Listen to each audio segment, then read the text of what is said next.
Hello friends, welcome to all of you. This is official YouTube channel of जुगटा academy. आप जानते हैं कि हम इकोनॉमिक सर्वे की सीरीज़ चला रहे हैं जो आपके प्री और मेंस दोनों की डिमांड्स को कैटर करेगी। और इस सीरीज़ में मैं बेसिकली आपके साथ एग्रीकल्चर और एलाइड सेक्टर्स से रिलेटेड एस्पेक्ट को डिस्कस कर रहा हूं जो हमारे सर्वे के चैप्टर 8 में दिया गया है। तो पिछली वीडियो में हमने मेनली जो डिस्कस किया था एग्रीकल्चर और एलाइड सर्विस से रिलेटेड कुछ मेजर हाइलाइट्स थे। साथ ही साथ इस सेक्टर का जो हमारी इकोनॉमी में कंट्रीब्यूशन है वो किस तरह का है वो हमने डिस्कस किया था।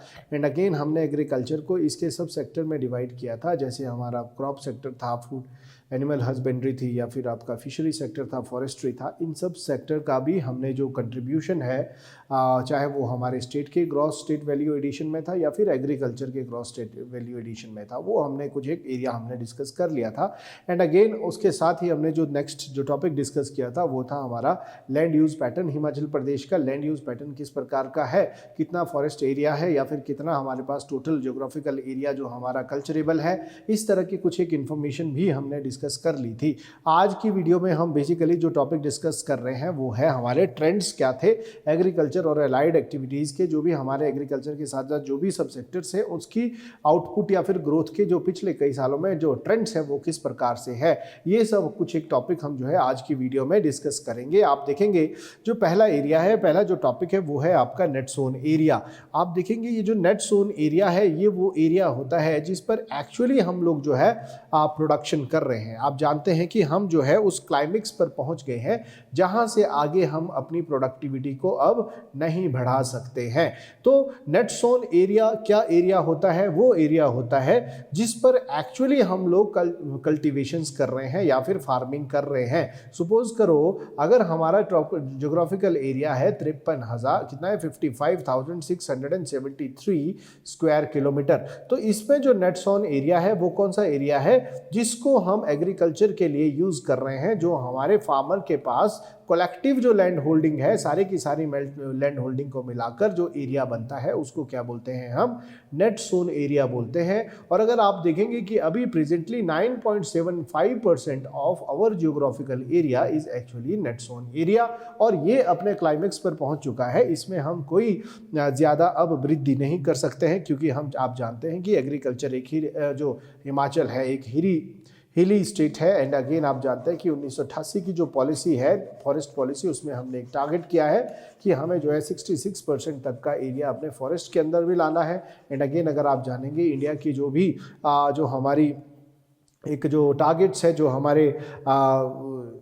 जो हमारे जो टारगेट्स है कि हमें जो है अपने ग्रीन कवर को बढ़ाना है या फिर हमें कार्बन न्यूट्रलिटी को अचीव करना है, उसके लिए हमने कार्बन सिंक को बढ़ाना है। सो ओवरऑल हमें क्या करना है, अपने फॉरेस्ट एरिया पर ज़्यादा इम्फेसिस करना है। इसलिए एग्रीकल्चर के लिए जो क्रॉप है, जो लैंड है, उसकी निरंतर हमें जो है कमी होती रहेगी या फिर इसमें कोई ज़्यादा हम जो है बढ़ोतरी नहीं कर सकते हैं। आपने देखा होगा कि पिछले कई वर्षों में सरकार ने कोई लैंड डिस्ट्रीब्यूशन प्रोग्राम भी नहीं लाया है जिसके तहत अगर गवर्नमेंट जो है एक गवर्नमेंट जो लैंड है उसको डिस्ट्रीब्यूट करें लैंडलेस फार्मर के बीच में। सो बेसिकली हम लोग अपने क्लाइमेक्स पर पहुंच गए हैं अगर हम बात करें किसकी, नेट सोन एरिया की बात करें तो आप देखेंगे।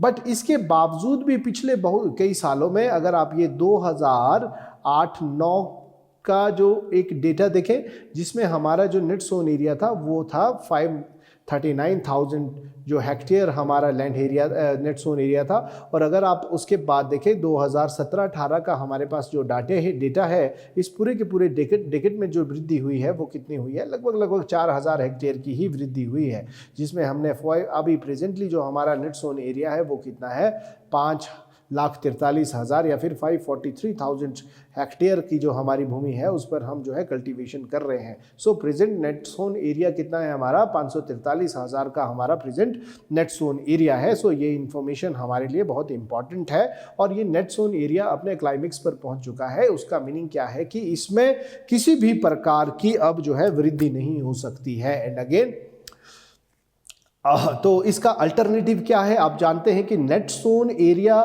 भले ही लिमिटेड है बट हमारी जो पॉपुलेशन है वो कैसी है, बढ़ रही है। पॉपुलेशन या फिर फूड रिलेटेड डिमांड क्या है, निरंतर हमारी बढ़ रही है। इसलिए हमारी फूड रिलेटेड डिमांड को कैटर करने के लिए जो है हमें क्या करना पड़ेगा, क्रॉप इंटेंसिटी को बढ़ाना पड़ेगा। एक टॉपिक है क्रॉप इंटेंसिटी, जिसका मतलब क्या हुआ, क्रॉप इंटेंसिटी का मतलब हुआ कि इस लिमिटेड पैच ऑफ लैंड को हम कितना इंटेंसिवली जो है इसको यूज करते हैं। इंटेंसिटी मतलब कितनी क्रॉप जो है एक लिमिटेड पैच ऑफ लैंड से हम साल में लेते हैं। अगर आप देखें कि एक एग्रीकल्चर सीजन होता है, एग्रीकल्चर ईयर होती है, जो एक खरीफ सीजन से नेक्स्ट खरीफ सीजन तक चलता है, जून से जुलाई तक चलता है, इसको बोलते हैं एग्रीकल्चर ईयर। अगर आपके पास 100 हेक्टेयर की लैंड है और इस 100 हेक्टेयर में आपके पास कुछ एक ऐसी लैंड है, फिर 40 हेक्टेयर ऐसी लैंड है जहां पर आपके पास क्या है, इरिगेशन की फैसिलिटी भी है, और वहां पर आपके पास इरिगेशन की फैसिलिटी भी और हाईली फर्टाइल लैंड है।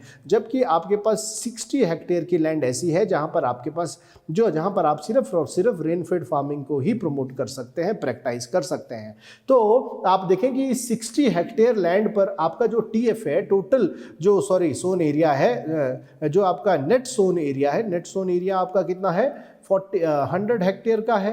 100 हेक्टेयर में आपके पास एक लैंड है जो आपकी इरिगेटेड है या फिर फर्टाइल है, वो कितनी है आपकी 40 हेक्टेयर, या फिर इसको आप ऐसे मान सकते हैं कि इस 40 हेक्टेयर को आप साल में मल्टीपल टाइम इसमें जो है क्रॉपिंग कर सकते हैं। जैसे आप 4 महीने में एक राइस की क्रॉप इसमें ले सकते हैं। इस तरह से आप 3 बार जो है राइस की क्रॉप को इस 40 हेक्टेयर से ले सकते हैं। तो कलेक्टिवली आप देखें इस 40 हेक्टेयर को आपने कितनी बार यूज कर दिया, 3 बार यूज कर दिया, तो आपका जो ग्रॉस सोन एरिया हुआ वो कितना हुआ, 120 हेक्टेयर। एंड अगेन आपने जो एक बार जो एरिया कल्टीवेट किया है वो कितना है आपका 60 हेक्टेयर। तो अगर आप देखेंगे तो आपका जो ग्रॉस सोन एरिया है वो कितना हो जाएगा 180 हेक्टेयर। ग्रॉस सोन एरिया कितना हुआ आपका 180 हेक्टेयर। तो आप इस टॉपिक को समझ गए होंगे कि 2 हमारे पास एग्रीकल्चर के एरियाज है। एक होता है नेट सोन एरिया जो कितना है यहाँ पर सिर्फ और सिर्फ 100 हेक्टेयर है। इसको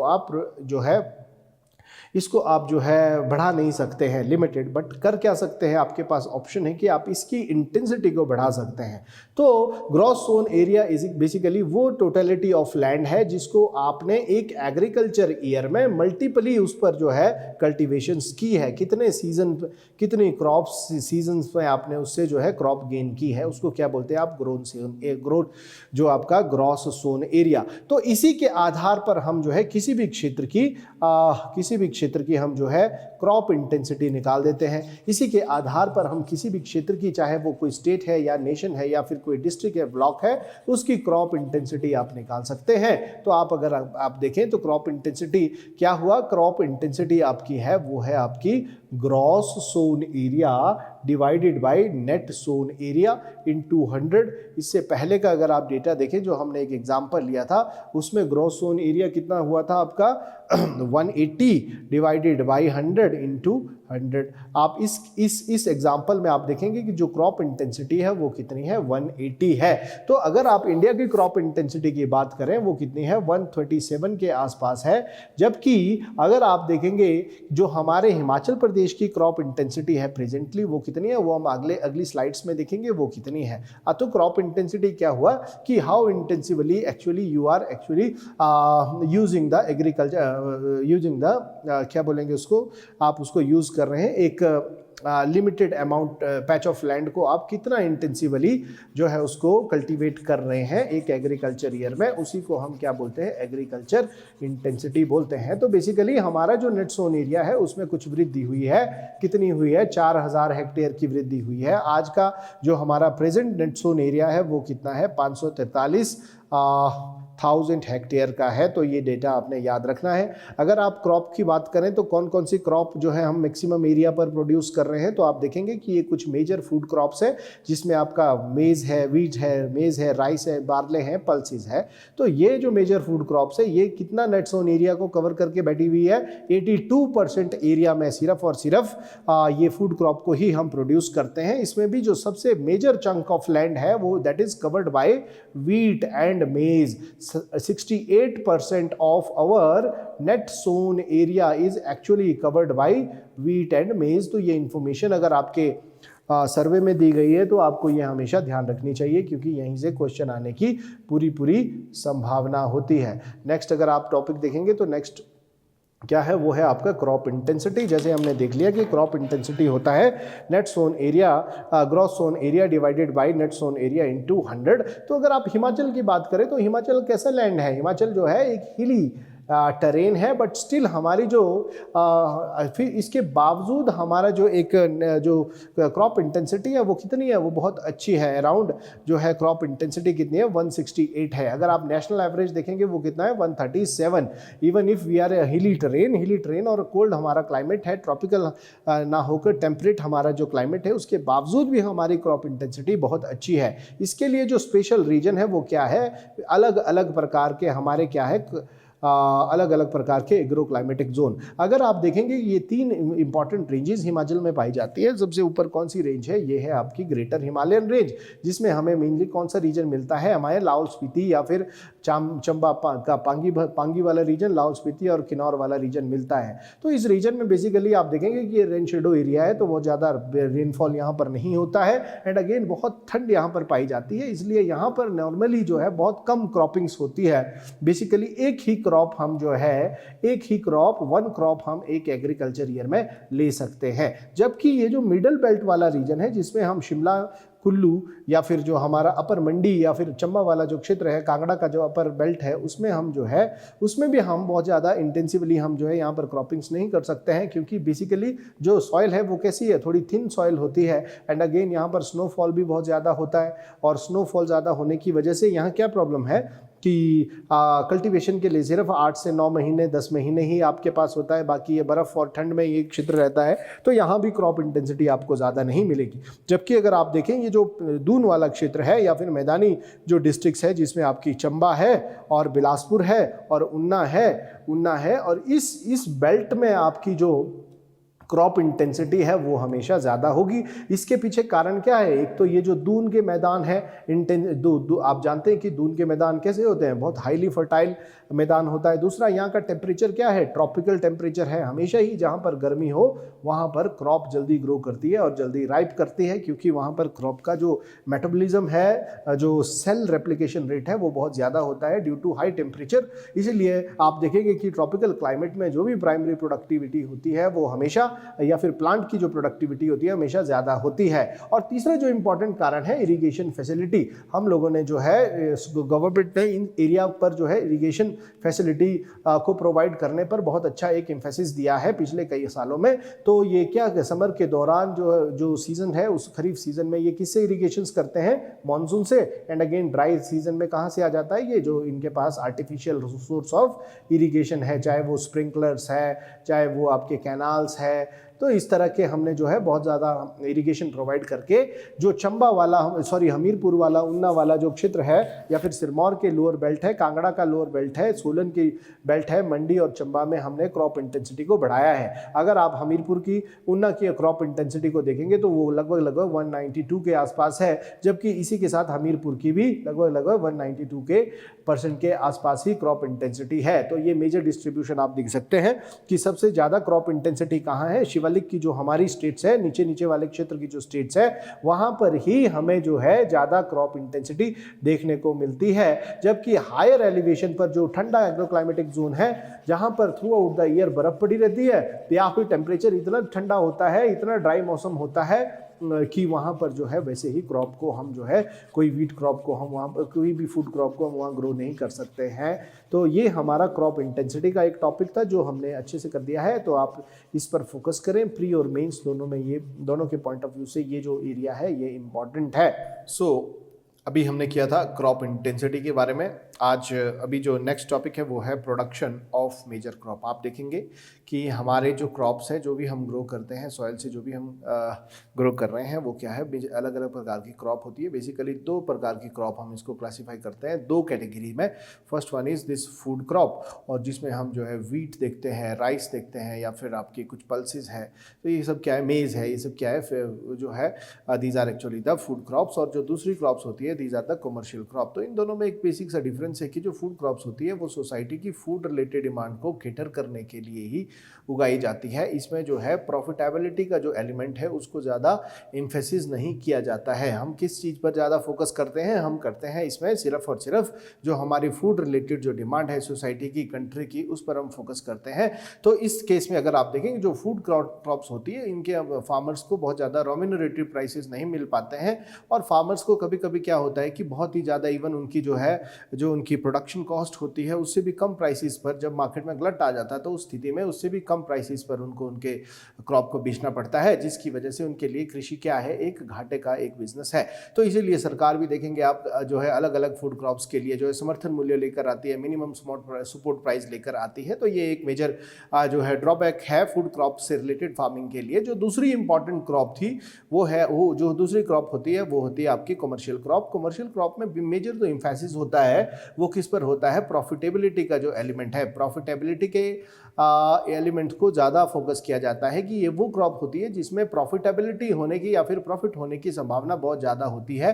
कॉस्ट के बाद फार्मर्स जो भी इनपुट कॉस्ट होती है उसके बाद फार्मर को बहुत अच्छे मार्जिन में इन क्रॉप्स को सेल करके उसको एक प्रॉफिट मिल सकता है। तो ऐसी क्रॉप्स को हम जो है कमर्शियल क्रॉप्स बोलते हैं। जैसे आप देखेंगे शुगर केन्स जो है एक शुगर इंडस्ट्री के लिए भी ये रॉ मटेरियल प्रोवाइड करता है। और जैसे आप देखेंगे कॉटन हो गया, या फिर कोई ऑयल सीड आप देख लेंगे, कोई ऑयल सीड देखेंगे, इस तरह की बहुत सारी क्रॉप है। दीज क्रॉप्स आर एक्चुअली किस तरह की क्रॉप्स होती है, ये क्रॉप्स होती है आपकी commercial crops. Apple is also a commercial crops, क्योंकि इसमें प्राइस की जो वोलेटिलिटी है वो बहुत ज़्यादा नहीं होती है, फ्लक्चुएशन बहुत ज़्यादा नहीं होती है। तो अगर आप देखें जो प्रेजेंट सिनेरियो में फूड क्रॉप के अंडर जो हमारा एरिया है वो कितना है, जो प्रोडक्शन में फूड क्रॉप का जो कंट्रीब्यूशन है, या फिर जो वीट है, राइस है, मेज है, पल्सिस है, इनका जो कंट्रीब्यूशन है वो है सिर्फ और सिर्फ 43%, जबकि मेजर जो कंट्रीब्यूशन हमारी फार्मिंग में आ रहा है, प्रोडक्शन में जो हमारी आ रहा है वो आ रहा है 57%। किसकी तरफ से, कमर्शियल क्रॉप की तरफ से। तो ये ऐसा क्यों हो रहा है, देखें जो हमारी लैंड है, the land is more suitable to these commercial type of crops. हमारे पास जो है बड़े बड़े जो है अलुवियल प्लेन्स नहीं है जहां पर हम फूड प्रोडक्शन को कर पाए। एंड अगेन फार्मर क्या ऑप्ट कर रहा है, फार्मर अब जो है प्रॉफिटेबिलिटी के ऊपर ज़्यादा फोकस कर रहा है, क्योंकि उनकी इनपुट कॉस्ट में भी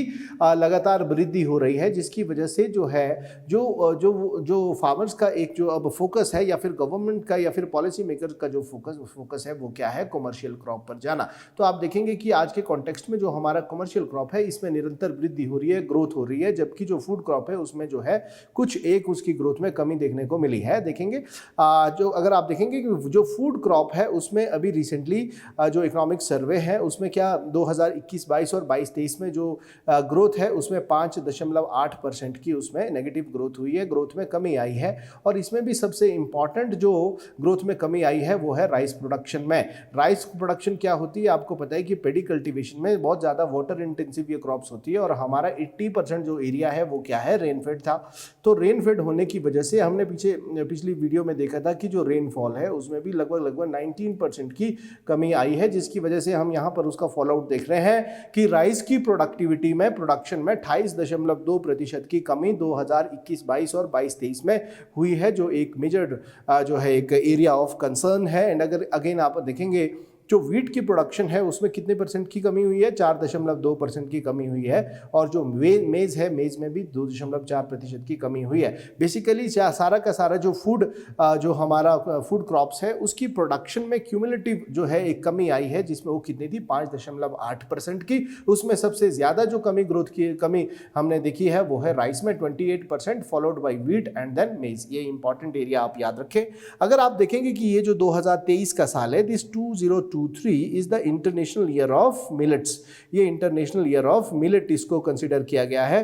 तो आप देखेंगे कि मिलेट्स या फिर जो भी ड्राई क्षेत्र की क्रॉप होती है इस पर हम जो है ज़्यादा फोकस कर रहे हैं, क्योंकि इस पर हम ज़्यादा फोकस कर रहे हैं, इसीलिए हमने 2023 में को जो है international crop of the year भी घोषित किया है। तो अगर आप देखें हिमाचल प्रदेश में इसका क्या इम्प्लीकेशन है कि हिमाचल प्रदेश में भी अब जो रागी इंपॉर्टेंट जो मिलेट क्रॉप है इसकी प्रोडक्शन में हमने 310% की वृद्धि करने का टारगेट हमने रखा है फाइनेंशियल ईयर 2022-23 में। तो ये आप हमेशा याद रखें, क्योंकि हम हमेशा क्या लेके चल रहे हैं कि मिलेट्स ज़्यादा कहाँ होता है, ड्राई एरिया में होता है, जहाँ रेनफॉल जो है लेस देन 70 सेंटीमीटर होता है। महाराष्ट्र, राजस्थान, गुजरात या फिर मध्य प्रदेश का कुछ एरिया मिलेट्स के लिए फेमस है। तो हम यहाँ पर क्या फोकस कर रहे हैं, हिमाचल प्रदेश में भी अगर कभी क्वेश्चन इस तरह का आया कि रागी के प्रोडक्शन पर क्या हिमाचल प्रदेश का एम्फेसिस है, गवर्नमेंट का एम्फेसिस है कि नहीं है, तो yes very much Himachal Pradesh सरकार ने एक टारगेट रखा है कि हम रागी के प्रोडक्शन को जो है बहुत ड्रास्टिक इसमें इंक्रीज करने वाले हैं। कितना इंक्रीज करेंगे, 310% का हम इसमें इंक्रीज करेंगे। और ये एम्फेसिस, ये इस तरह की टारगेटिंग क्यों की जा रही है,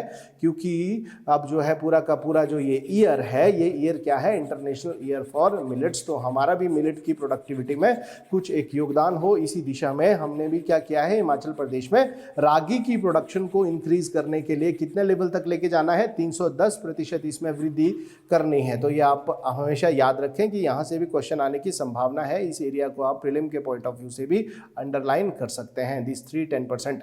और अगर आप देखेंगे कि अगर आगे एक टेबल दिया गया है, उस टेबल में क्या दिखा गया है कि जो फूड क्रॉप्स है या फिर कमर्शियल क्रॉप्स है, इसमें किस तरह का ग्रोथ एस्पेक्ट रहा है। आप देखेंगे कि जो फूड क्रॉप्स है उसमें क्या है कि 2020-21 में जो हमारा प्रोडक्शन था वो कितना था, 1521 मीट्रिक टन का था, जबकि जो 2021-22 में जो एस्टिमेटेड था वो कितना था, 1692 मीट्रिक टन। और अभी 22-23 में हमने जो टारगेट किया है वो कितना है, 1593 मीट्रिक टन। तो आप देखें कि इसमें एक ग्रोथ में, इसकी ग्रोथ में जो है एस्टिमेटेड और टारगेट में एक कमी हम देख रहे हैं। यहाँ 1692 मीट्रिक टन और यहाँ पर कितना है, 1593 मीट्रिक टन ओनली। इसीलिए इस सेक्टर में कितना क्यूमुलेटिव जो है ग्रोथ में कमी आ रही है, -5.8% की कमी आ रही है। और आपने देखा कि राइस में सबसे ज़्यादा कमी आ रही है, कितनी आ रही थी, 28% की कमी आ रही है। और यहाँ पर ये जो डेटा है, इंपॉर्टेंट डेटा, कि हमारा प्रोडक्शन का जो कंट्रीब्यूशन है फूड ग्रेन का वो कितना है, 43% है। रेस्ट जो है 57% किसका है, कमर्शियल क्रॉप का है। और अगर आप कमर्शियल क्रॉप में देखेंगे जो 2020-21 का डेटा दिया गया है,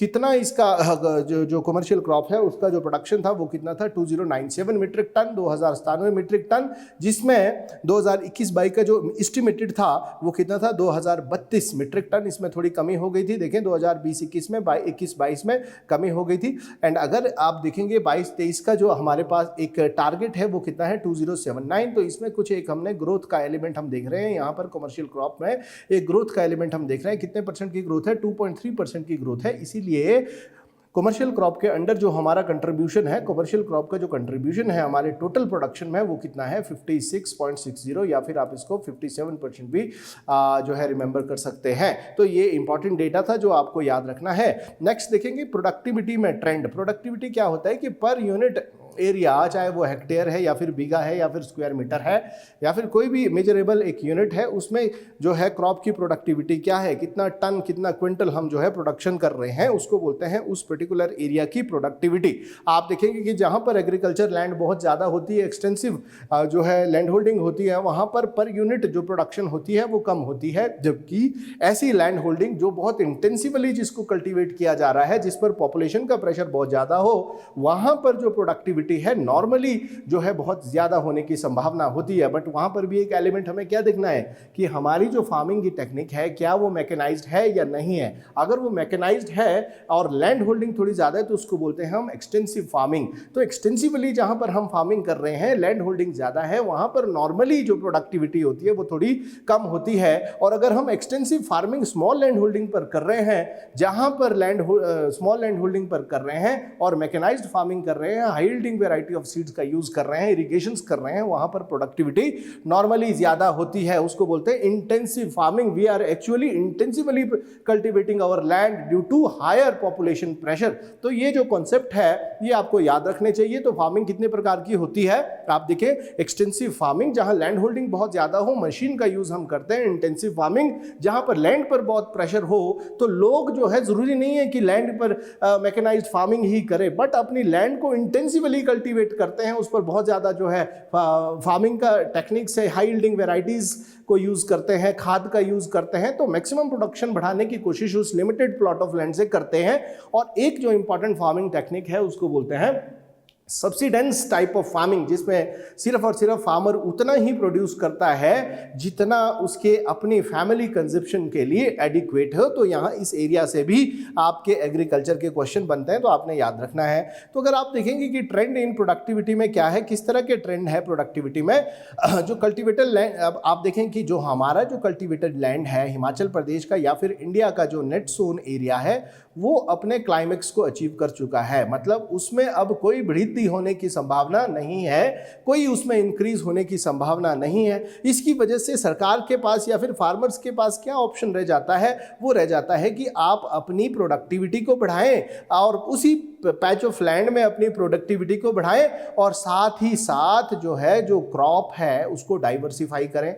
जय डाइवर्सिफिकेशन ऑफ क्रॉप क्या हुआ, आप देखेंगे कि ग्रीन रेवोल्यूशन के बाद हमारा 70% जो इंडिया का प्रोडक्शन था वो क्या था, वीट था। सो वीट की वजह से, वीट और राइस था, इसकी वजह से इंडिया में क्या हो गया, क्रॉप में एक मोनोकल्चर इंट्रोड्यूस हो गया। मोनोकल्चर इंट्रोड्यूस, अगर क्रॉप में मोनोकल्चर इंट्रोड्यूस हो तो इसकी वजह से क्या होता है, मार्केट में एक ही प्रकार का जो है फूड क्रॉप मार्केट में बार बार आता रहता है। इसकी वजह से उसकी डिमांड में कमी आ जाती है और फार्मर का जो है प्रॉफिटेबिलिटी वाला एलिमेंट जो है वो कॉम्प्रोमाइज हो जाता है। और अगर आप देखें एक सिंगल टाइप की क्रॉप को अगर आप ग्रो कर रहे हैं again in a sense again and again, अगर एक सिमिलर क्रॉप को ग्रो कर रहे हैं उससे हमारी सॉइल भी डिटेरियोरेट होती है। सो हमारी फार्मर्स की प्रोडक्टिविटी को बढ़ाने के लिए या फिर फार्मर्स की इनकम को बढ़ाने के लिए उसी प्लॉट ऑफ लैंड को इंटेंसिवली कल्टीवेट करने के लिए क्या हमारी जो है एक स्ट्रेटेजी होनी चाहिए कि हमें जो है अपने क्रॉप को डाइवर्सिफाई करना चाहिए। हम अगर फ्रूट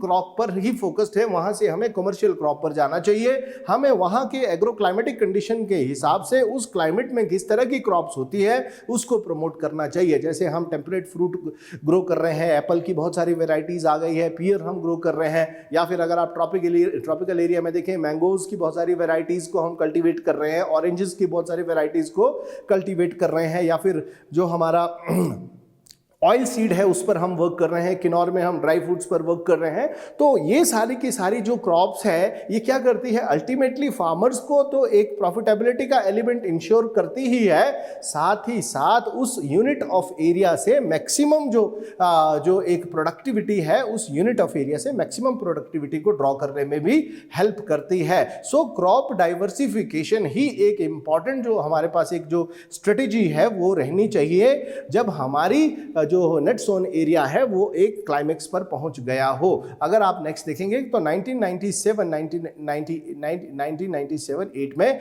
क्या हुआ, फूड ग्रेन के अंडर जो एरिया था, area under food grain production was 853,000 hectare, जिसमें अब क्या हो गया 2021-22 का डेटा है कि इसमें कमी आ गई है, कितनी हो गई 755,000 हेक्टेयर। तो आप देखेंगे फूड ग्रेन से हम क्या कर रहे हैं, शिफ्ट कर रहे हैं, किस में जा रहे हैं, कमर्शियल फार्मिंग में जा रहे हैं। आपने देखा कि प्रोडक्शन में भी फूड ग्रेन का जो परसेंटेज था वो कितना था 43%, और जो हमारा जो कमर्शियल क्रॉप था उसका कितना था 56 या 57%। तो ये आपने याद रखना है कि फूड ग्रेन के अंदर जो एरिया है उसमें भी निरंतर अब कमी हम देख रहे हैं पिछले कई वर्षों में, 2 डेकेड्स में या फिर 3 डेकेड्स में। अगर आप ये प्रोडक्टिविटी का ग्राफ देखेंगे तो इसमें क्या है कि आप देखेंगे जो हमारी प्रोडक्टिविटी है वो किस प्रकार से है। पिछले कई वर्षों में प्रोडक्टिविटी ने बहुत ज़्यादा जो है उतार और चढ़ाव देखे हैं, जो जिसमें सबसे मेजर कंट्रीब्यूशन किसका था, जो हमने अभी कोविड का फेज विटनेस किया है, जिसमें सारी की सारी चाहे वो इंडस्ट्रियल एक्टिविटीज़ थी या फिर जो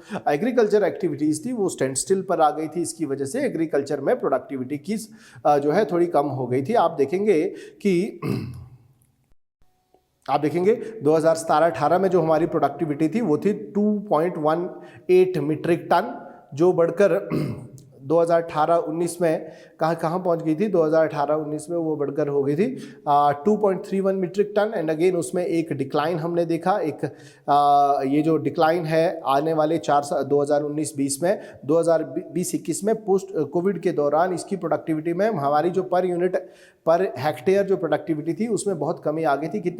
कितना हम क्रॉप प्रोड्यूस कर रहे थे, सिर्फ 2.1 मैट्रिक टन का ही प्रोड्यूस कर रहे थे पर हेक्टेयर। और उसके बाद पोस्ट कोविड पीरियड में जब हम रिकवरी फेज पर आए तो हमारी प्रोडक्टिविटी में भी थोड़ी वृद्धि हुई, कितनी हुई 2.24 metric ton per hectare. And again आप देखेंगे अभी इसमें प्रेजेंटली इसमें थोड़ी कमी होने की संभावना है। क्यों संभावना है? क्योंकि हमने देखा कि 90% हमारा जो है रेनफॉल या फिर 14% हमारे रेनफॉल में जो है नॉर्मल से कमी आई है। इसकी वजह से ग्रोथ में भी थोड़ी कमी हम देख रहे हैं। तो ये इंपॉर्टेंट ग्राफ था जिसको आप देखें, क्योंकि अगर कभी आपसे ट्रेंड पूछा जाए कि एग्रीकल्चर में क्या ट्रेंड्स चल रहे हैं पिछले 5-10 सालों में, तो आपको ये जो ग्राफ है ये ड्रॉ करना पड़ सकता है। तो ट्रेंड क्या है? Initially it was in higher trajectory. ये क्या कर रहा था? ऊपर की तरफ राइज कर रहा था। Subsequently there was a slump, this growth plummeted to this bottom layer in 2021 due to COVID crisis, and again there was again a rise in growth, rise in productivity, which rose to 2.24% in 2021, and again there is a slight down slope movement in this curve due to क्या हुआ कि जो हमारा rainfall है उसमें जो अभी हमने रिसेंटली एक कमी विटनेस की है उसकी वजह से। तो ये है। तो अगर आप आगे देखेंगे तो आगे का कुछ एक इंपॉर्टेंट जो सर्वे में दिया गया है ये आपको याद रखना है कि क्या है कि गवर्नमेंट क्या क्या कर रही है, क्या क्या एफर्ट्स है डिपार्टमेंट ऑफ एग्रीकल्चर की तरफ से फार्मिंग को प्रमोट करने के लिए। आप देखेंगे कि हिमाचल प्रदेश में डिपार्टमेंट ऑफ एग्रीकल्चर के द्वारा जो है 20 सीड मल्टीप्लिकेशन फार्म जो है चलाए जा रहे हैं। तो very important, seed multiplication farm क्या होते हैं? जहां पर जो है सीड को मल्टीप्लाई किया जाता है। जैसे कोई किसी यूनिवर्सिटी ने कोई जो है ब्रीडर सीड प्रोड्यूस किया है, ब्रीडर सीड को प्रोड्यूस करके उन्होंने किसी अपने अंडर कोई उनके फार्म से, गवर्नमेंट के ही फार्म है, फार्म किसके फार्म होंगे? किसी यूनिवर्सिटी का फार्म है या फिर किसी डिपार्टमेंट ऑफ एग्रीकल्चर हॉर्टिकल्चर का फार्म है। वहीं पर जो है उन्होंने इस ब्रीडर सीड को प्रोड्यूस करने के लिए दे दिया गया है, मल्टीप्लाई करने को दे दिया गया था। तो इसको बोलते हैं हम फाउंडेशन सीड। ये जो फाउंडेशन सीड है ये सीड इंश्योर करता है कि इसकी जो प्योरिटी है, इसकी जो जेनेटिकल प्योरिटी है वो इंटैक्ट रहे, इसीलिए इसको कंट्रोल वे में मल्टीप्लाई किया जाता है इन गवर्नमेंट फार्म ओनली। तो फर्स्ट स्टेज क्या थी? Breeder seed. ब्रीडर सीड के बाद आपके पास आ गया फाउंडेशन सीड। फाउंडेशन सीड के बाद जो आगे फार्मर्स के पास सीड प्रोड्यूस किया जाता है उसको बोलते हैं सर्टिफाइड सीड। सर्टिफाइड सीड को अलग अलग जो है प्राइवेट या पब्लिक सेक्टर के जो भी मल्टीप्लायर है, जो भी ग्रोवर्स है, जो नर्सरी है या कुछ भी है सीड मल्टीप्लायर है, उसको गवर्नमेंट के सुपरविजन में आगे मल्टीप्लाई करके फार्मर्स को दे सकते हैं। So these are the certified seed. तो कितनी सीड्स हुई? सबसे पहला होता है nuclear seed. Actually nuclear seed is the first research based laboratory से जो सीड या फिर जो हमने रिसर्च के बाद हमने जो सीड प्रोड्यूस किया जेनेटिकली, उसको हमने मॉडिफाई करके जो सीड प्रोड्यूस किया, उसके बाद जो नेक्स्ट सीड होता है उसको बोलते हैं ब्रीडर सीड। ब्रीडर सीड भी एक क्लोज्ड एटमॉस्फेयर में इसको यूनिवर्सिटीज़ के द्वारा या फिर जो भी रिसर्च लेबोरेटरीज है उनके द्वारा इसको क्लोज वे में इसको मल्टीप्लाई किया जाता है। उसके बाद नेक्स्ट स्टेज क्या थी आपकी? फाउंडेशन भी सीड। फाउंडेशन सीड भी गवर्नमेंट अपने फार्म में, जो भी यूनिवर्सिटीज़ के फार्म्स होते हैं या फिर कोई भी डिपार्टमेंट ऑफ हॉर्टिकल्चर या फिर एग्रीकल्चर के फार्म है, वहाँ पर इसको मल्टीप्लाई किया जाता है। एंड अगेन उसके बाद जो सीड होता है उसको बोलते हैं सर्टिफाइड सीड, जो अगेन किसके पास जाता है? फार्मर्स के पास जाता है। So seed multiplication means this foundation सीज in multiplied into various other जो इसकी प्रोजनी है उसमें इसको मल्टीप्लाई किया जाता है और कोशिश की जाती है इसको कंट्रोल वे में इसलिए करते हैं ताकि इसकी जो जेनेटिकल जो इसकी फीचर्स है वो कैसी रहे? इंटैक्ट रहे, जो हमारे न्यूक्लियस या फिर ब्रीडर सीड की थी। सो ये हम आप देखेंगे ये था आपका seed multiplication. Seed multiplication means multiplication of this breeder और foundation seed under the controlled जो है कंट्रोल्ड वे में इसको जो है हम मल्टीप्लाई करें। तो इसी दिशा में सरकार के द्वारा कितने सीड मल्टीप्लिकेशन फार्म चलाए जा रहे हैं?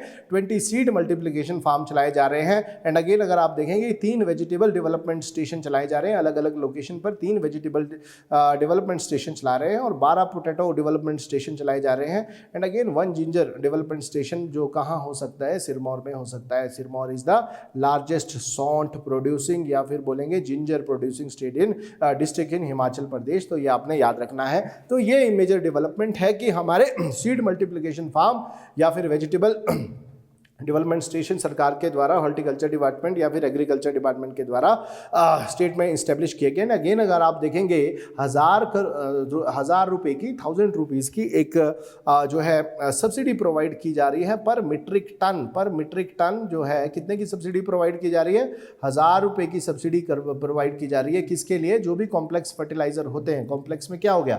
NPK का जो मिक्सचर हो जिसमें नाइट्रोजन है, पोटाश है, फॉस्फोरस है, इसका जो कॉम्प्लेक्स फर्टिलाइजर फर्टिलाइजर है, केमिकल फर्टिलाइजर है, इसके जुडिशियस यूज़ के लिए सरकार के द्वारा क्या दिया जा रहा है, 1000 रुपये की सब्सिडी दी जा रही है पर मीट्रिक टन। ये भी इंपॉर्टेंट इन्फॉर्मेशन है जो आपको याद रखनी चाहिए, क्योंकि आपके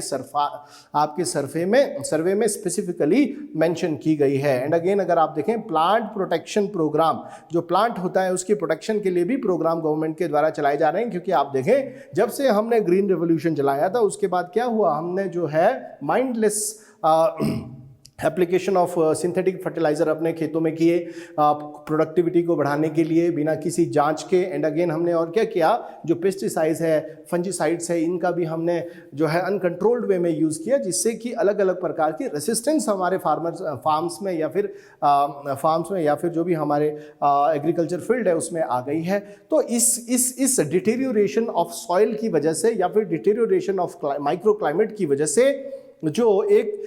वजह से जो है हमारा जो प्लांटिंग मटेरियल है या फिर जो हम क्रॉप ग्रो कर रहे हैं उसकी लॉन्गिविटी में भी बहुत अधिक अब अफेक्ट हो रही है। आज से 15-20 साल पहले अगर आप कोई प्लांट ग्रो करते थे तो इजीली उसको जो है आप ग्रो कर सकते थे, उसको आप मैच्योर कर सकते थे। बट आज के डेट में, आज के कॉन्टेक्स्ट में, जब हमारी सॉइल की फर्टिलिटी बहुत ज़्यादा डिटेरियोरेट हो गई है, बहुत अलग अलग प्रकार के पैथोजेंस जो है या फिर डिजीज कॉजिंग बैक्टीरिया सॉइल में आ गए हैं, उसकी वजह से प्लांट की लॉन्गिविटी को इंश्योर करना बहुत कठिन हो गया है। सो इस दृष्टि से सरकार भी अलग अलग तरह के प्लांट प्रोटेक्शन प्रोग्राम्स लेके आ रही है। जैसे आप देखेंगे कि स्टेट गवर्नमेंट इंकरेज कर रही है नॉन केमिकल टेक्निक्स को, कि आप जो है नॉन केमिकल टेक्निक जो भी पैथोजेंस है उनको कंट्रोल करने के लिए, उनकी ग्रोथ को रोकने के लिए आप किसी तरह का केमिकल का यूज ना करें, जबकि आप जो है कुछ नॉन केमिकल टेक्निक्स को यूज करें। जैसे कि सरकार के द्वारा 50% की इंसेंटिव प्रोवाइड किए जा रहे हैं सब्सिडी के फॉर्म में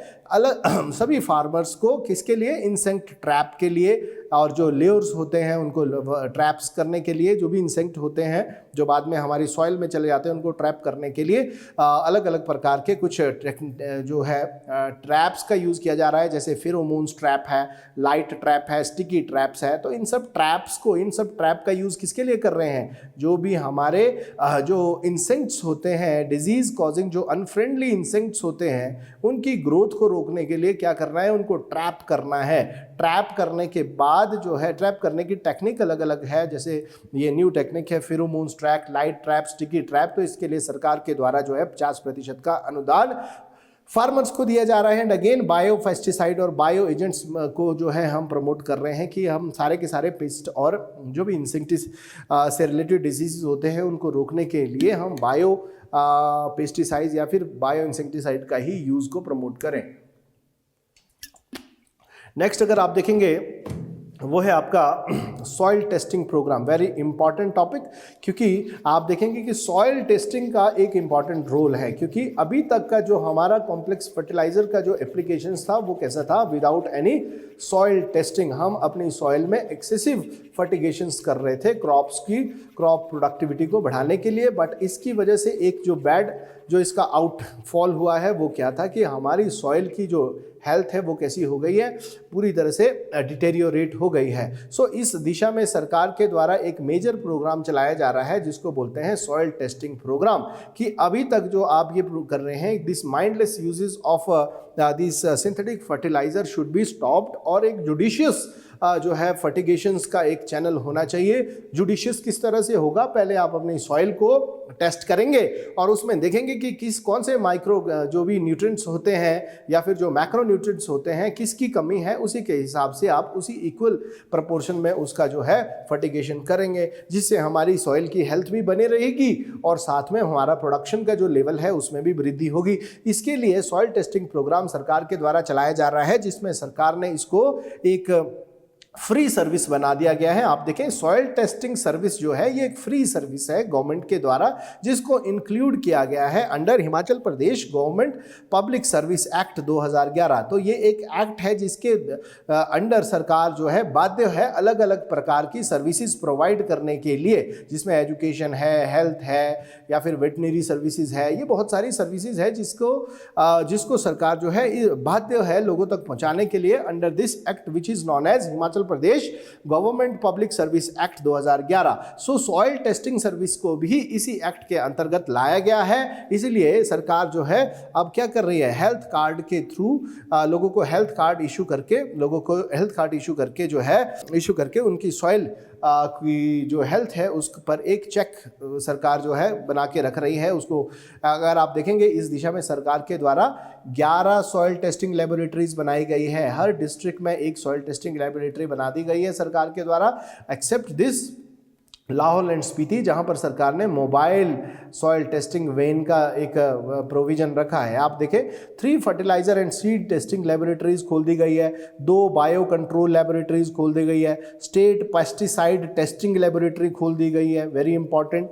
और अगर आप देखें एक जो है bio fertiliser production and quality control laboratory खोल दी गई है। तो ये अलग अलग प्रकार के लेबोरेटरी सरकार के द्वारा खोल दी गई है, जिसमें सीड को टेस्ट किया जाएगा, बायो कंट्रोल लेबोरेटरी जहां पर जो भी पैथोजन से होती है उनकी ग्रोथ से रिलेटेड एस्पेक्ट को स्टडी किया जाएगा, रिसर्च किया जाएगा। तो ये कुछ एक मेजर डेवलपमेंट है।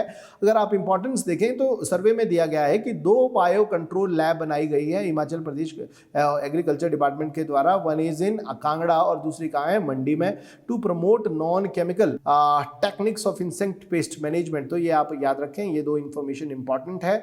और आगे हम चलते हैं, द नेक्स्ट इज कुछ एक गवर्नमेंट इनिशिएटिव है। मेनली हम जो है हिमाचल प्रदेश गवर्नमेंट के जो इनिशिएटिव है उस पर ही फोकस करेंगे, क्योंकि नेशनल लेवल के जो इनिशिएटिव्स होते हैं वो कहाँ पर हम फोकस करते हैं, नेशनल लेवल का जो हमारा इकोनॉमिक सर्वे है वहाँ पर हम फोकस करते हैं। बेसिकली यहाँ हिमाचल के कॉन्टेक्स्ट में हम जो है स्टेट लेवल के ही जो पॉलिसीज एंड प्रोग्राम्स है एग्रीकल्चर के लिए उस पर ही हम फोकस करेंगे।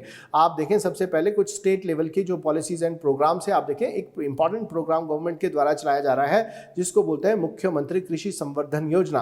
कृषि संवर्धन योजना मतलब एग्रीकल्चर को प्रोटेक्ट करने के लिए, प्रमोट करने के लिए प्रोग्राम चलाया गया है। और इस प्रोग्राम के अंतर्गत जो है बहुत सारे 8 जो है ऐसे प्रोग्राम से उसको इसमें कंसोलिडेट किया गया है सन 2022-23 में, जिसकी वजह से जो दूसरे प्रोग्राम है उसके अंतर्गत कोई डुप्लीकेशंस हो पॉलिसी इंप्लीमेंटेशन में उसको रोका जा सके। सो बेसिकली 8 ऑनगोइंग प्रोग्राम को कंसोलिडेट करके एक ही यूनिफाइड अम्ब्रेला प्रोग्राम बना दिया गया है, जिसको क्या बोलते हैं हम, मुख्यमंत्री कृषि संवर्धन योजना। और आप देखेंगे कि इसके कुछ एक एलिमेंट्स है, कुछ एक इसके कंपोनेंट्स है, वो कुछ इस प्रकार से हैं। सबसे पहले देखिए cluster based vegetable production scheme, जो है वेजिटेबल की प्रोडक्शन को प्रमोट करने के लिए अलग अलग क्लस्टर बनाए जाएंगे फार्मर्स के या फिर गांव के, उसी के हिसाब से जो है वेजिटेबल के प्रोडक्शन को प्रमोट किया जाएगा।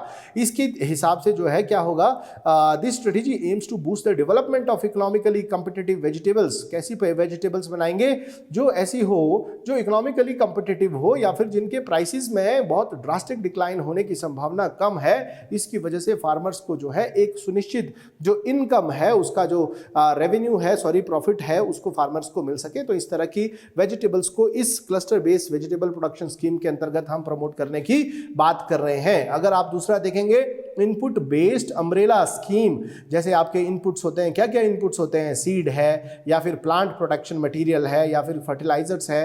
तो इन सब ये जो भी इनपुट्स है इनकी कॉस्ट के लिए भी सरकार के द्वारा कुछ एक स्कीम्स दी जा रही है, जिसमें जो है सरकार के द्वारा क्या क्या एग्रीकल्चर इनपुट कवर किए जा रहे हैं, जैसे सीड है, फर्टिलाइजर है, प्लांट प्रोटेक्शन मटेरियल्स है ना। जैसे हमने अभी देखा फेरोमोन्स ट्रैप थे, लाइट ट्रैप थे, ये सारे के सारे जो भी मटेरियल्स है इसके लिए सरकार के द्वारा जो है कुछ अनुदान दिया जा रहा है। जैसे हाई यील्डिंग वैरायटी के जो सीड्स होते हैं बेसिकली उसके लिए सरकार के द्वारा अलग अलग प्रकार की सब्सिडीज या फिर इंटरवेंशन गवर्नमेंट के द्वारा फार्मर्स को प्रोवाइड की जा रही है। और अगर आप देखें थर्ड जो इसका कंपोनेंट है वो है इस प्रोग्राम का, कृषि संवर्धन योजना का, वो क्या है, strengthening of seed multiplication chain. आप देखेंगे कि ये जो सीड मल्टीप्लिकेशन चेन है इसका रेगुलेटेड वे में वर्क करना बहुत जरूरी है, अदरवाइज इसमें क्या हो सकती है, पायरेसी हो सकती है। जो भी एक ब्रीडर सीड प्रोड्यूस किया गया किसी लेबोरेटरी के द्वारा, अगर वो कंट्रोल वे में मल्टीप्लाई ना हुआ तो उसकी जो ओरिजिनलिटी है, उसकी जो सैंक्टिटी है, उसकी जो जेनेटिकल इंटैक्टनेस है वो कॉम्प्रोमाइज हो जाती है, पायरेसी हम जिसको बोलते हैं। इसीलिए सरकार के द्वारा इसको जो गवर्नमेंट के अंडर जो भी सीड मल्टीप्लिकेशन जो चेन है उसको स्ट्रेंथन किया है, या फिर कोई प्राइवेट सेक्टर अगर सीड मल्टीप्लिकेशन के एरिया में वर्क कर रहा है उसको भी गवर्नमेंट के द्वारा एक जो है गवर्नमेंट की जो एजेंसीज के द्वारा उसको रेगुलेट करने का प्रावधान इसमें इस स्कीम के अंतर्गत किया गया है। आप देखें करंटली कितने सीड डिपार्टमेंटल फार्म जो है सीड को कल्टीवेट कर रहे हैं। करंटली 36 डिपार्टमेंटल फार्म, डिपार्टमेंट के ओन्ड फार्म है, अलग अलग क्रॉप के जो है सीड को मल्टीप्लाई कर रहे हैं, और जो इसका जो इसका नंबर है वो है 17,000 क्विंटल ऑफ फाउंडेशन सीड को हमने जो है सीड को हमने प्रोड्यूस किया है एनुअली। वेरी इंपॉर्टेंट, 36 जो फार्म लैंड्स है गवर्नमेंट के, उसमें कितना सीड हमने मल्टीप्लाई किया है, प्रोड्यूस किया है, 17,000 क्विंटल सीड को हमने, फाउंडेशन सीड को हमने प्रोड्यूस किया है। और फाउंडेशन सीड के बाद जो है ये सीड किसके पास जाता है, अलग अलग नर्सरीज के पास जाता है। वो प्राइवेट भी हो सकती है और गवर्नमेंट भी हो सकती है, और इसके बाद ये सीड क्या होता है, सर्टिफाइड सीड की कैटेगरी में आ जाता है और लोग इसको अपने खेतों में जो है सो कर सकते हैं। So this is a kind of mechanism जहां पर सीड की सैंक्टिटी को इंश्योर करना किया जाता है। तो अगर आप देखें नेक्स्ट जो स्कीम थी वो थी मुख्यमंत्री कृषि उत्पादन संरक्षण योजना। इससे पहले जो स्कीम थी वो किस पर फोकस थी, वो थी इनपुट पर फोकस। अब ये जो स्कीम है ये स्कीम फोकस है किस पर, आपका उत्पादन जो प्रोड्यूस किया जा रहा है उसके लिए आपने देखें अलग अलग प्रकार के जो है फार्मिंग प्रोड्यूस है उसके लिए अलग अलग प्रकार के जो है डेंजर्स होते हैं। जैसे आपका बहुत कभी ड्रॉट सिचुएशंस हो गई, या फिर कभी हेल स्टॉर्म आ गया, या फिर कभी स्टॉर्म आ गया, सिंपली कोई तूफान आ गया, या फिर अगर आप देखें कभी कोई फायर बर्निंग हो गई, है ना। तो ये सारे क्या है, ये सारे के सारे जो एरिया ऑफ कंसर्न है किसके लिए, क्रॉप के लिए। सो इस दिशा में सरकार ने कोई प्रोग्राम्स लाए हैं, या फिर जैसे आप देखेंगे कि आप जो आपकी एक मोंकी मेनान्स है जिनको वर्मिन बोला जाता है, इनके द्वारा पूरी की पूरी जो क्रॉप्स है, स्ट्रे एनिमल के द्वारा पूरी की पूरी क्रॉप को डिस्ट्रॉय किया जाता है। सो इस दिशा में जो भी हमारा उत्पादन है, प्रोड्यूस है, उसको प्रोटेक्ट करने के लिए सरकार ने प्रोग्राम्स लाए हैं। इसमें सबसे इंपॉर्टेंट जो प्रोग्राम है वो है मुख्यमंत्री कृषि उत्पादन संरक्षण योजना। अगर आप ये प्रोग्राम को देखें तो ये प्रोग्राम 2021-22 का ये प्रोग्राम है, जिसमें बेसिकली गवर्नमेंट ने 3 ऑनगोइंग स्कीम को ही कंसोलिडेट किया है। तो वो 3 ऑनगोइंग स्कीम कौन कौन सी है आप देखेंगे, वो 3 ऑनगोइंग स्कीम है आपकी सौर बाड़बंदी, solar fencing, anti hail net structure, और है आपका ग्रीन हाउस रेनोवेशन स्कीम। तो सोलर बाड़बंदी क्या होता है, सोलर फेंसिंग का प्रोग्राम क्या है, ये एक ऐसा प्रोग्राम है कि सरकार क्या कर रही है, जो अभी तक मैनुअल फेंसिंग होती थी वो जो है फार्मिंग प्रोड्यूस को 100% प्रोटेक्शन देने में नाकाम साबित हो रही थी। इसलिए गवर्नमेंट ने क्या किया, एक इलेक्ट्रीफाइड फेंसिंग का एक प्रावधान रखा है, उसको एक इन्वेंट किया है, उसको इस्टेब्लिश करने के लिए प्रोग्राम चलाया है। और ये जो इलेक्ट्रीफाइड जो फेंसिंग है, इसको कौन सी एनर्जी पावर करेगी, सोलर एनर्जी पावर करेगी। So solar panel will be there, और ये सोलर पैनल सोलर एनर्जी को सिंथेसाइज करके इस पूरे के पूरा जो ये एक स्ट्रक्चर है किसी फील्ड के चारों तरफ, इसको जो है पावर करेगी। और अगर कोई स्ट्रे एनिमल इसकी तरफ जा रहा है तो उसको एक सॉफ्ट शॉक लगेगा, जिसकी वजह से पूरी की पूरी क्रॉप जो है प्रोटेक्ट हो सकती है। So this is basically the सौर बाड़बंदी या फिर सोलर फेंसिंग। अगर आप दूसरा देखेंगे कि एक एंटी हेल नेट स्ट्रक्चर, जहाँ एंटी हेल नेट बेसिकली जो हमारी क्रॉप्स होती है, चाहे वो एप्पल क्रॉप्स है या फिर एप्रिकॉट है या फिर कोई ट्रॉपिकल क्रॉप्स है, वहाँ पर समर्स के दौरान हमने देखा कि बहुत ज़्यादा हेल स्टॉर्म्स आ जाते हैं। हेल स्टॉर्म्स क्या करते हैं, किसी भी क्रॉप की quantitative as well as qualitatively और क्वालिटेटिवली क्रॉप को अफेक्ट करते हैं। क्रॉप को कैसे अफेक्ट करते हैं, quantitatively as well as qualitatively. इन दोनों लॉसेस से क्रॉप को बचाने के लिए सरकार ने एक एंटी हेल नेट स्ट्रक्चर के लिए भी कुछ सपोर्ट का प्रोग्राम इंट्रोड्यूस किया है। और तीसरा जो इंपॉर्टेंट प्रोग्राम है ग्रीन हाउस रेनोवेशन प्रोग्राम। तो ग्रीन हाउस क्या होते हैं, ये जो भी पॉली हाउस होते हैं जिसमें एक माइक्रो क्लाइमेट इंश्योर किया जाता है किसी भी दूसरी क्रॉप को, ऐसी क्रॉप को ग्रो करने के लिए जो नॉर्मली उस क्लाइमेट में ग्रो नहीं करती है। जैसे बेसिकली हम किसके लिए ज़्यादा कर रहे हैं ये पॉली हाउसिंग का काम, ग्रीन हाउस का काम हम कर रहे हैं इसको मशरूम प्रोडक्शन के लिए, मशरूम की प्रोडक्शन के लिए जो इन हाउस मशरूम प्रोडक्शन की जाती है, उसके लिए उसका एक माइक्रो क्लाइमेट इंश्योर करने के लिए कुछ पॉली हाउसेस के ग्रीन हाउस बना दिए जाते हैं, जिसमें वहाँ की जो ऑप्टिमम, चाहे वो टेम्परेचर की रेंज है या फिर जो ह्यूमिडिटी की रेंज है या फिर जो ये सारे के सारे जो भी निश फीचर्स है, इनको इंश्योर किया जाता है। So green house renovation scheme, अगर आप देखें सोलर फेंसिंग में, तो सोलर फेंसिंग में 85% की सब्सिडी प्रोवाइड की जा रही है सरकार के द्वारा कृषि उत्पादन संरक्षण योजना के तहत। अगर कोई फार्मर कलेक्टिवली 2 या 3 फार्मर आते हैं तो उनके लिए कितनी सब्सिडी प्रोवाइड की जा रही है? 85% की सब्सिडी प्रोवाइड की जा रही है। और अगर ये जो फार्मर है ये इंडिविजुअली कोई फार्मर आता है तो इंडिविजुअल प्रॉपर्टी पर जो है कोई फार्मर सोलर फेंसिंग लगाना चाहता है तो सरकार के द्वारा जो अनुदान राशि है, जो सब्सिडी है, वो कितनी है? 80% की सब्सिडी प्रोवाइड की जा रही है। एंड अगर आप देखें जो इलेक्ट्रिक फेंस है, ये जो इलेक्ट्रिक फेंस है ये किसके लिए लगाया जाता है? To save the crop from these animal, wild animal, monkeys या फिर कोई स्ट्रे एनिमल है उनसे बचाने के लिए सोलर एनर्जी से पावर होता है। और एंटी हेल नेट देखें तो क्वालिटेटिव क्वांटिटेटिव जो लॉसेस क्रॉप को होते हैं हेल से, उससे बचाने के लिए सरकार ने क्या किया है? एक प्रोग्राम चलाया है जिसके दौरान सरकार के द्वारा फार्मर्स को 80% की जो है एक फाइनेंशियल हेल्प प्रोवाइड कर दी जाएगी to establish these anti hail net over. इसका एक लिमिट है 5000 स्क्वायर मीटर, ये आपने याद रखना है, ये इसकी लिमिट है। 5000 स्क्वायर मीटर तक के एरिया के लिए एंटी हेल नेट जो है सरकार के द्वारा अगर कोई लगाता है तो उस पर 80% की फाइनेंशियल हेल्प जो है सरकार के द्वारा प्रोवाइड कर दी जाएगी। So this is the anti hail net. और जो थर्ड प्रोग्राम है वो है आपका green house renovation scheme. Green house renovation scheme, जो भी ग्रीन हाउस है वो ये स्कीम जो है शुरू कर दी गई थी 2017-18 में और अभी 2021-22 में इसको मुख्यमंत्री जो आपका उत्पादन संरक्षण योजना है उसमें इसको मर्ज कर दिया गया है।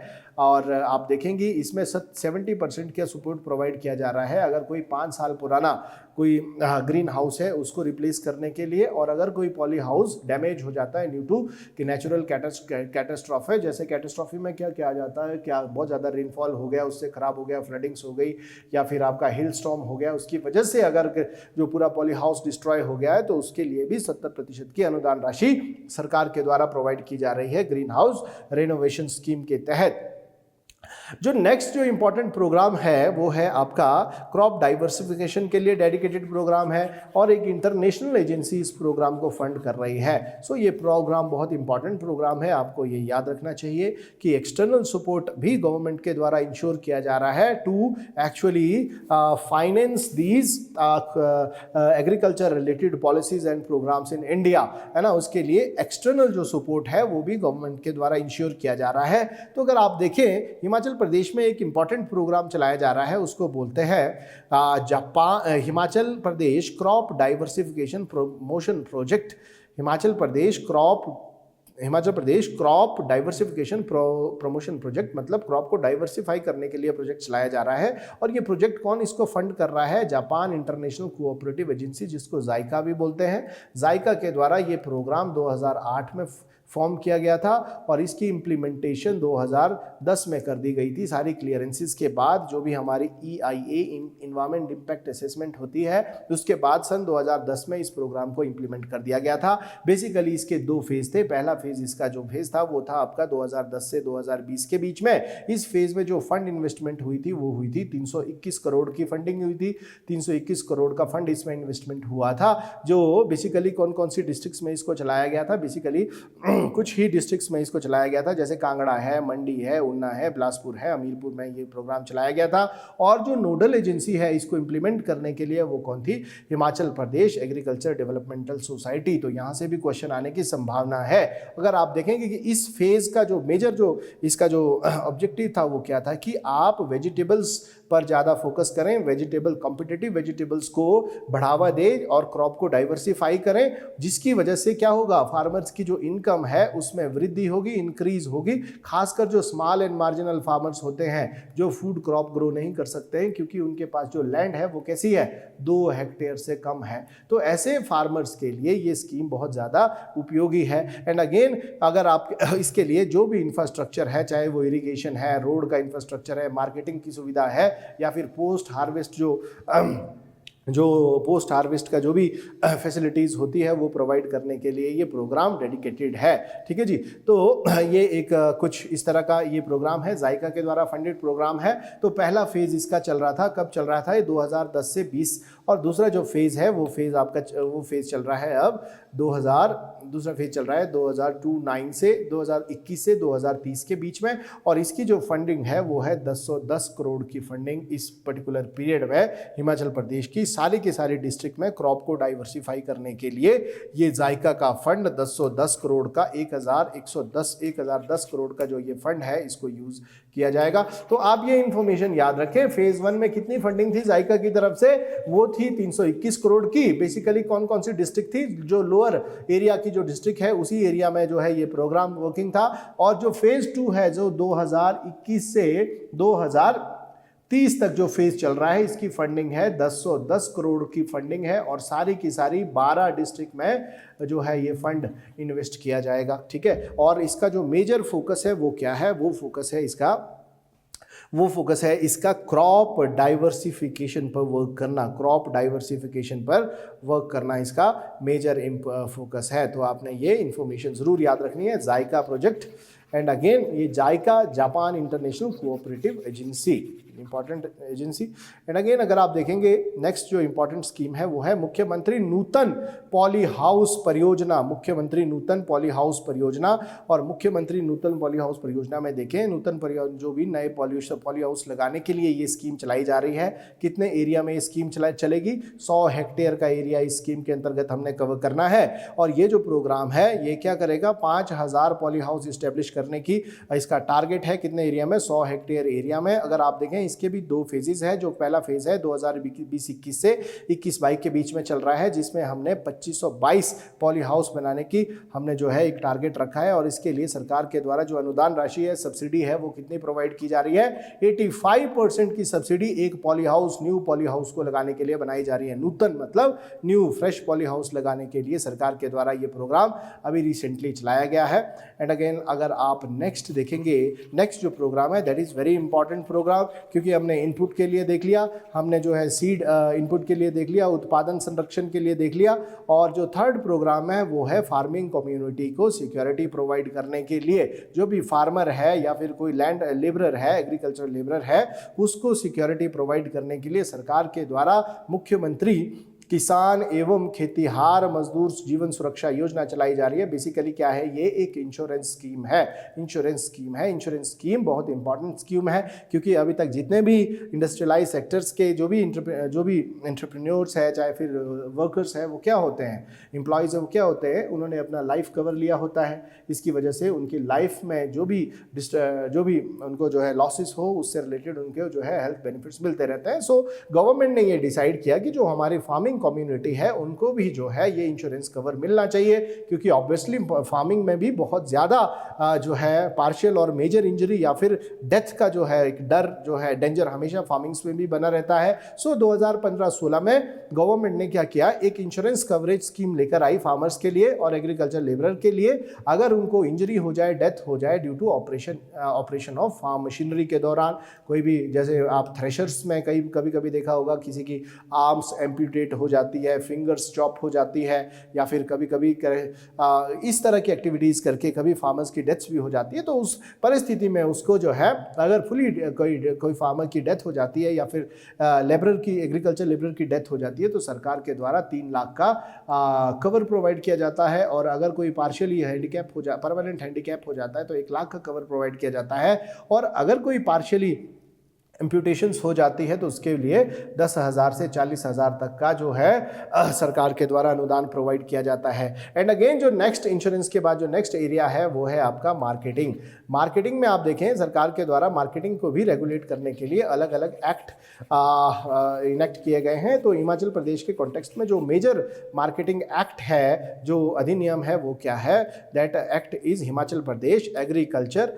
जो एक्ट है वो एक्ट है Himachal Pradesh agriculture and horticulture produce marketing development regulation act 5। तो इस एक्ट में अगर आप देखेंगे तो this is the Himachal Pradesh agriculture horticulture produce marketing development regulation act 2005। इसके तहत हिमाचल प्रदेश में एग्रीकल्चर मार्केटिंग बोर्ड बनाए गए हैं और 10 district agriculture produce marketing committee बनाई गई है। तो ये बोर्ड और कमिटीज हिमाचल प्रदेश में 71 मार्केट यार्ड को चला रही है, जिसमें 10 एपीएमसी के एग्रीकल्चर प्रोड्यूस मार्केटिंग कमेटी की है और 61 जो है सब मार्केट यार्ड है। सो बेसिकली कितने कंट्रोल मंडीज हैं हिमाचल प्रदेश में? 71 मंडीज है जो ग्रोवर्स को मार्केटिंग से रिलेटेड सुविधाएं प्रोड्यूस अवेलेबल करवा रही है। इसी के साथ साथ इन मंडीज के साथ साथ सरकार के द्वारा फार्मर्स को जो है अवेयरनेस भी प्रोवाइड की जाती है। किसके द्वारा? पीरियडिकल अवेयरनेस भी प्रोवाइड किया जाते हैं। किसके द्वारा? जो हमारा eggmarket.government.in जो पोर्टल है उसके द्वारा डेली बेसिस पर सरकार के द्वारा लोगों को मार्केट मैकेनिज्म से रिलेटेड कुछ एक इन्फॉर्मेशन प्रोवाइड की जाती है। साथ ही साथ जो डेली के जो वेरिएशंस है प्राइसेस में उसको ऑल इंडिया रेडियो या फिर दूरदर्शन और न्यूज़पेपर के थ्रू भी डिसेमिनेट लोगों के बीच में किया जाता है, टेलीकास्ट लोगों के बीच में, फार्मर्स के बीच में किया जाता है। और अगर आप देखें इंपॉर्टेंट जो वर्क है, जो ई नाम प्रोग्राम है, इलेक्ट्रॉनिक नेशनल एग्रीकल्चर जो मार्केट जो सेंट्रल गवर्नमेंट का जो एक स्कीम है उससे भी, उस नेटवर्क से भी हमारी इन सारी की सारी मंडीज़ को गवर्नमेंट के द्वारा कनेक्ट कर दिया गया है। तो सारे के सारे टोटल कितने ई नाम मंडीज है? 26 स्टेट में जो है ये ई नाम का जो एक नेटवर्क है ये वर्क कर रहा है, जो क्या फैसिलिटी प्रोवाइड करता है? Online sale of agro produce की फैसिलिटी को प्रोवाइड करता है। तो हमारी जो टोटल ये 71 मार्केट यार्ड है इनको ई नाम से भी कनेक्ट कर दिया गया है। सो ये भी एक मेजर डेवलपमेंट है मार्केट के एरिया में जो आपको याद रखनी है। इसके बाद अगर आप देखेंगे प्राकृतिक खेती खुशहाल किसान योजना under zero budget natural farming, ये भी इंपॉर्टेंट एक एरिया है क्योंकि आप देखेंगे पिछले कई सालों में ग्रीन रेवोल्यूशन के बाद हमने एक्सेसिव एक्सप्लॉयटेशन ऑफ सॉइल या फिर रिसोर्सेज का कर दिया है, जिसकी वजह से हमारी जो मार्जिनल प्रोडक्टिविटी है इसमें अब कमी आ रही है क्योंकि सॉइल क्या हो रही है? डिटेरियोरेट हो रही है, या फिर जो हमारा जो हम खाते हैं अनाज जो हम प्रोड्यूस कर रहे हैं उसकी क्वालिटी भी रिड्यूस हो रही है। इसकी वजह से सुभाष पालेकर जी ने एक प्रोडक्ट, एक जो फ्रेश जो एक प्रोग्राम जो है एक हमें सजेस्ट किया है, जिसको बोलते हैं, एक कंसेप्ट दिया है जिसको बोलते हैं zero budget natural farming. Basically ये क्या प्रोग्राम है? इस प्रोग्राम के तहत जो सुभाष पालेकर ने दिया है, वेरी इंपॉर्टेंट, इस प्रोग्राम में फार्मिंग की इनकम को हमने ग्रो करना है। कैसे ग्रो करेंगे? To reduce the input cost. Input cost को रिड्यूस करना है। इनपुट कॉस्ट में क्या है? जैसे आपका सीड है या फिर मशीन्स है या फिर हम फर्टिलाइजर्स कर रहे हैं या फिर जो भी ये सारे के सारा जो ये इनपुट कॉस्ट है इसको रिड्यूस करके फार्मर की इनकम को बढ़ाना है। और प्रोडक्टिविटी को बढ़ाने के लिए बेसिकली किस पर हमें डिपेंड करना है? जो भी इन फार्म जो वेस्ट प्रोडक्ट हमें आता है, चाहे वो हमें क्रॉप सीड आ रहा है या फिर जो हमें प्लांट का जो वेस्ट मटेरियल आ रहा है, लीफ आ रहा है, उसी को बायो कंपोस्ट करके हमने जो है एग्रीकल्चर को प्रमोट करना है। तो इस प्रोग्राम के तहत हम देखें प्राकृतिक खेती खुशहाल किसान योजना में जीरो बजट नेचुरल फार्मिंग को इंट्रोड्यूस किया गया है, जिसमें जो है हम देखें 1,71,063 फार्मर ने इस फार्मिंग को ऑप्ट कर दिया है, जिसमें 9,464 हेक्टेयर जो लैंड है इसके अंतर्गत आ चुकी है। और नेचुरल फार्मिंग में 54,237 फार्मर 2022-23 में ही एंटर हुए हैं। और अभी जो टारगेट है वो कितना है कि 2022-23 में हम 20,000 हेक्टेयर का जो लैंड है जीरो बजट नेचुरल फार्मिंग या फिर ऑर्गेनिक फार्मिंग में हम कवर करने की बात कर रहे हैं। नेक्स्ट अगर हम देखेंगे वो देखेंगे जल से कृषि को बल योजना। ये एक इरीगेशन स्कीम है जो सरकार के द्वारा चलाई जा रही है। बेसिकली इरीगेशन पर फोकस करने के लिए स्कीम चलाई जा रही है, जिसके तहत चेक डैम पॉन्ड्स को हम बनाएंगे और farmer can utilise this water for building small lifting scheme. छोटी छोटी स्मॉल लिफ्टिंग स्कीम बनाकर लोगों को जो है इरिगेशन फैसिलिटीज़ प्रोवाइड कर दी जाएगी। और इसके लिए जो भी कॉस्ट होगी वो पूरी की पूरी किसके द्वारा बियर की जाएगी? गवर्नमेंट के द्वारा बियर की जाएगी। और अगर आप देखें जो भी हमारी पुरानी कूहल है उनको स्ट्रेंथन करने के लिए, उनको रिजुविनेट करने के लिए जो भी फ्लोइंग इरिगेशन स्कीम है उसके लिए भी गवर्नमेंट जो है उनको रेनोवेट करना, उनको रिजुविनेट करने के लिए गवर्नमेंट के द्वारा काम किया जा रहा है, जिसके लिए सरकार कितना है 100% एक्सपेंडिचर गवर्नमेंट खुद ही इस पूरे के पूरे एक्सपेंडिचर को कम्युनिटी बेस्ड वर्क के द्वारा कर रही है। जैसे जिसमें मेनली क्या है, मनरेगा आ जाता है। मनरेगा के तहत जो है ये जो भी पुरानी कूहल थी, जो भी फार्म में जो भी फ्लोइंग इरिगेशन स्कीम थी उनको जो पुरानी हो चुकी है उनको रेनोवेट करना, उनको रेजुविनेट करने के लिए सरकार के द्वारा काम किया जा रहा है। और अगर आप देखें 50% की सब्सिडी सरकार के द्वारा प्रोवाइड कर दी जा रही है बोरवेल बनाने के लिए या फिर शैलो वेल बनाने के लिए सभी इंडिविजुअल फार्मर्स को। किसके लिए? ओनली इरिगेशन से रिलेटेड डिमांड को कैटर करने के लिए। तो ये कुछ एक स्कीम्स थी जो बहुत इंपॉर्टेंट है आपके जो है प्री और मेंस के पॉइंट ऑफ व्यू से। नेक्स्ट वीडियो में हम करेंगे हमारा हॉर्टिकल्चर सेक्टर और एनिमल हस्बेंड्री का सेक्टर। तो कुछ एक स्कीम और है राज्य कृषि यंत्रिका